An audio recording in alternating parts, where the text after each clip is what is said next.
Hola queridos amigos, soy Fray Daniel Sisa de la Orden de Predicadores.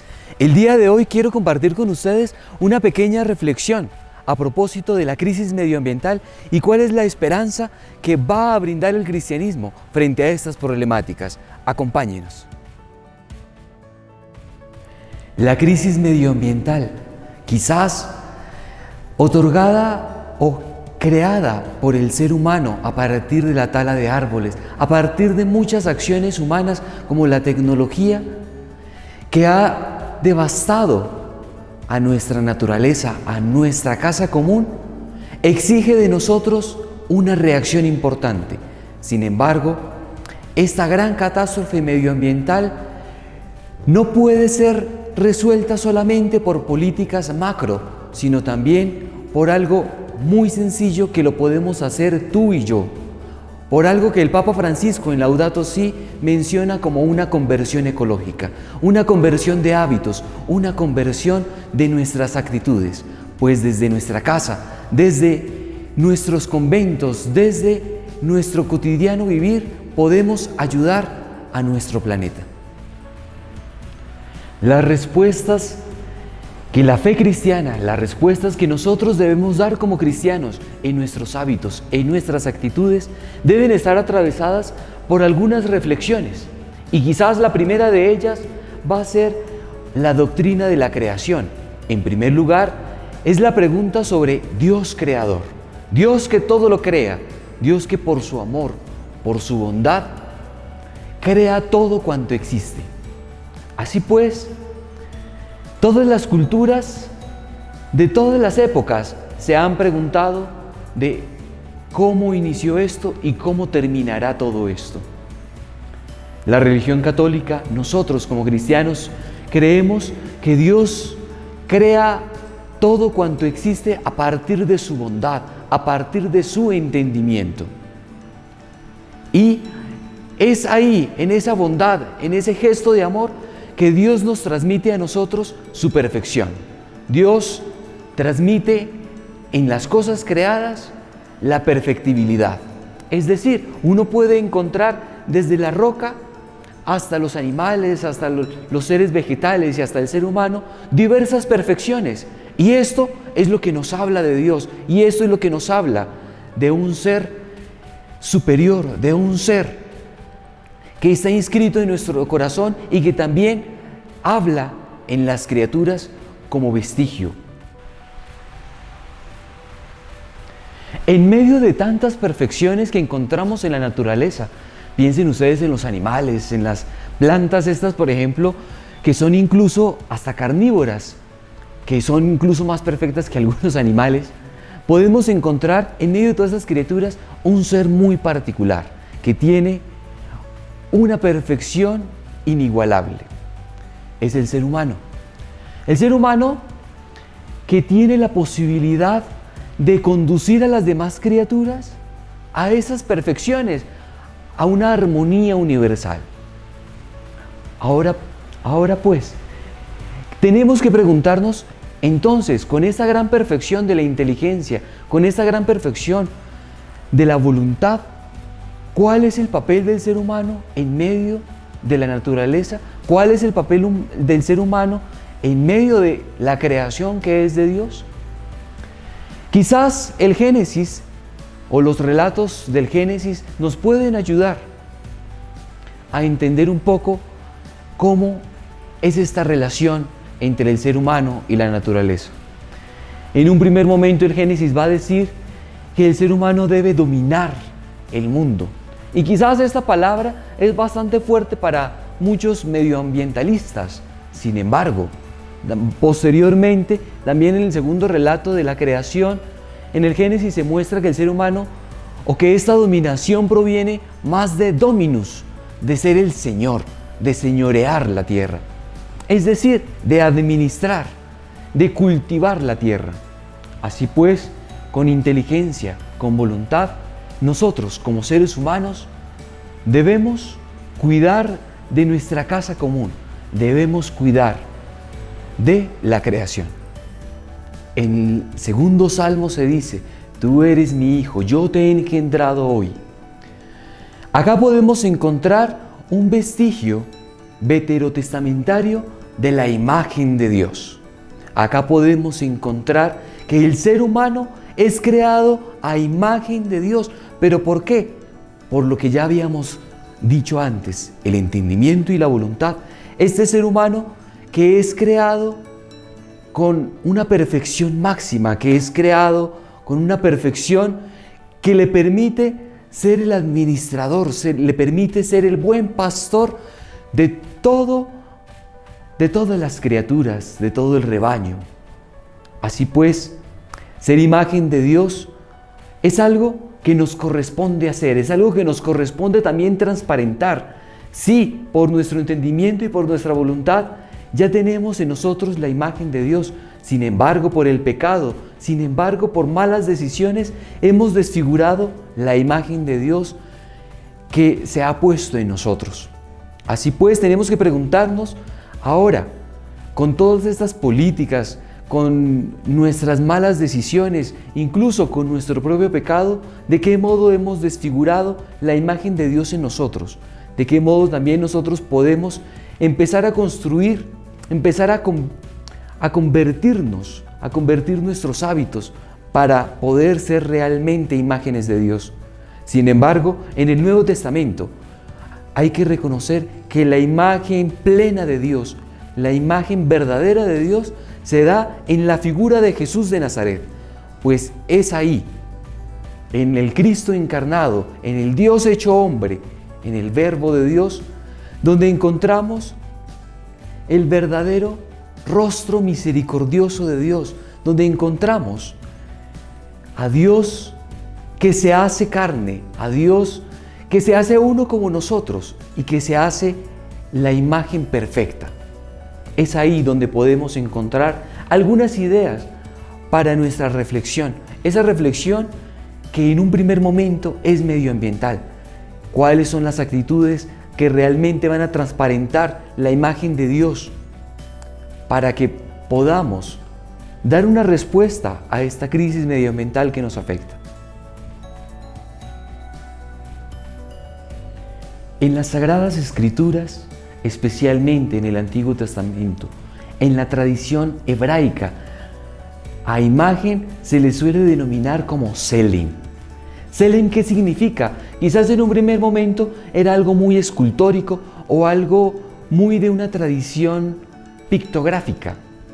Sin embargo, Tselem también hace referencia a cómo hay una imitación de la realidad. Ahora bien, ¿cuál es la realidad de la cual hablamos? La realidad está solo en Dios. Pero encontramos que en nosotros está la viva imagen de Dios, que en nosotros está una imagen de las bondades y de las perfecciones del Creador. Para un hebreo, el ser humano no es una dualidad entre cuerpo y alma, es un compuesto, es una unidad que en un primer momento está caracterizado por lo corpóreo, por lo absolutamente material, eso que compartimos con las demás criaturas. Pero también compartimos con Dios algo, compartimos con Dios el Ruach, compartimos con Dios ese espíritu vivificador, ese espíritu que moviliza nuestra inteligencia y que moviliza nuestra voluntad. Es ahí donde podemos empezar una reflexión desde la Biblia para poder preguntarnos, para poder responder realmente como fieles administradores de la casa común.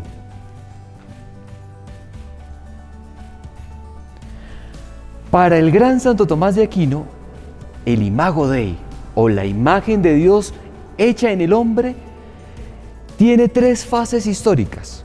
La primera de ellas es Imago Creationis, es decir, cuando Dios nos crea a su imagen. Sin embargo, cuando nosotros pecamos, esta imagen se pierde. Por eso, en la segunda fase, el Imago Recreationis, somos afectados por la gracia de Dios, somos afectados por la gracia de Cristo, pues en Cristo, verdadera imagen de Dios, nos restituye eso que perdimos por el pecado. Y por último, el imago similitudinis. Este imago, esta imagen de Dios, solo se da en la eternidad, cuando veamos a Dios cara a cara. Así pues, con Santo Tomás vemos que el ser humano está puesto en camino, que el ser humano está puesto en marcha, el ser humano es capaz de Dios. Así pues, la responsabilidad del ser humano, no solo con su prójimo, sino también con sus criaturas, esas que desde el Génesis se le encargó para que administrara, para que las cuidara, tiene el deber, tiene la responsabilidad de llevar todo hacia Dios, de hacer que todas las cosas, que todas las criaturas encuentren su perfección, encuentren su armonía dentro del universo. El hombre es también homo viator, es decir, es un hombre que camina, es un hombre que está itinerante en el universo, es un hombre que está en busca de Dios, que no se queda con lo que tiene, sino que busca algo más, busca a Dios, un Dios que está en absoluta relación no solo consigo mismo, Padre, con el Hijo y el Espíritu Santo, y viceversa, sino que también es un Dios que está en relación con sus criaturas, es un Dios que está en relación con el ser humano. Así pues, esa capacidad relacional también es algo que nos va a caracterizar a nosotros como seres de entendimiento y como seres de voluntad, como seres de inteligencia y como seres capaces de amar. Estar en relación es algo que nos caracteriza y es algo que también caracteriza a nuestro Dios. Estar en relación es algo que debemos preguntarnos hoy. ¿Qué tipo de relación tenemos con nuestro prójimo? ¿Qué tipo de relación tenemos con la naturaleza? ¿Qué tipo de relación tenemos con el universo entero? ¿Acaso es una relación necesariamente instrumental, donde solamente utilizamos a la naturaleza, solamente talamos árboles porque los necesitamos y ya? No. La relación que debe instaurar el ser humano, la relación que debe instaurar el hombre cristiano de hoy, es una relación de administración, es una relación como quien administra un hogar, es una relación como quien cuida de algo que se le ha encargado. Ese gran tesoro que es la naturaleza, debemos cuidarlo, debemos tener una relación, y quizás las culturas antiguas, las culturas ancestrales, como las indígenas, nos pueden decir mucho a nosotros como cristianos. La relación que ellos tienen con la madre naturaleza es algo que nosotros también debemos aprender, porque en la naturaleza también encontramos los vestigios de un Dios trinitario, los vestigios de un Dios que se ha hecho carne, los vestigios de un Dios que se hace relación por nosotros.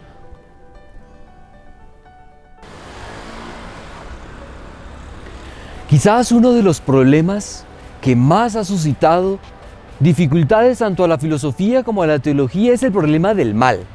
Es decir, el mal entendido como sufrimiento, como que de una u otra forma vamos a morir. El mal entendido como aquello que causa daño. Este mal puede ser dividido en dos partes. El primero de ellos, el mal físico. Piensen ustedes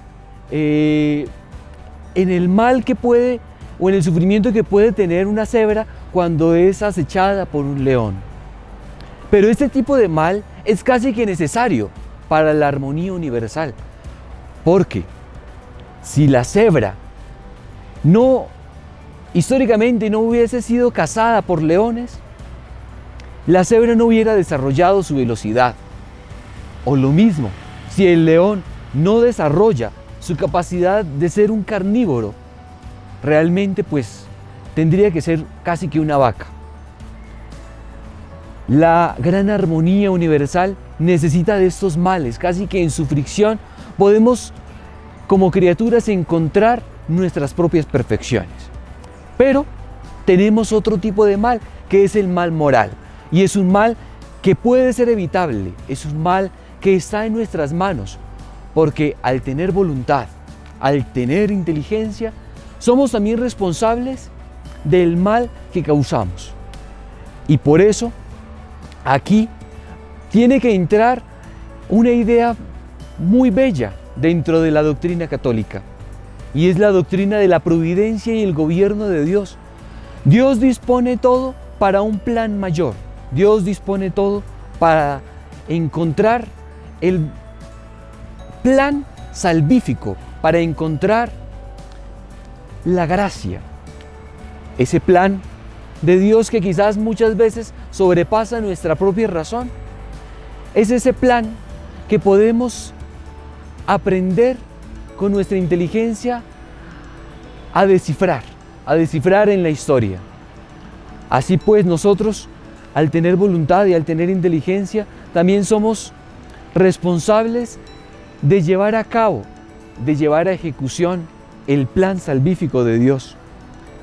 Así pues, hermanos, ya para terminar, quiero sintetizar en 2 puntos fundamentales. Lo primero, que la doctrina de la creación y la actitud que la Iglesia y como seres humanos se espera de nosotros es que cambiemos nuestra relación con la naturaleza. Ya no podemos tener una relación utilitarista, sino que tiene que ser una relación como quien ve en las criaturas la perfección de Dios, como quien ve en las criaturas el vestigio de Dios. Y nosotros, como fieles administradores, debemos cuidar de ella. Y esto implica diversos hábitos, y esta es la segunda parte. Hábitos que podemos tener desde nuestra casa, desde nuestro lugar de trabajo, como el reciclaje que ha estado tan de moda en estos tiempos. Así pues, con estas 2 pequeñas ideas, los dejamos para un próximo encuentro.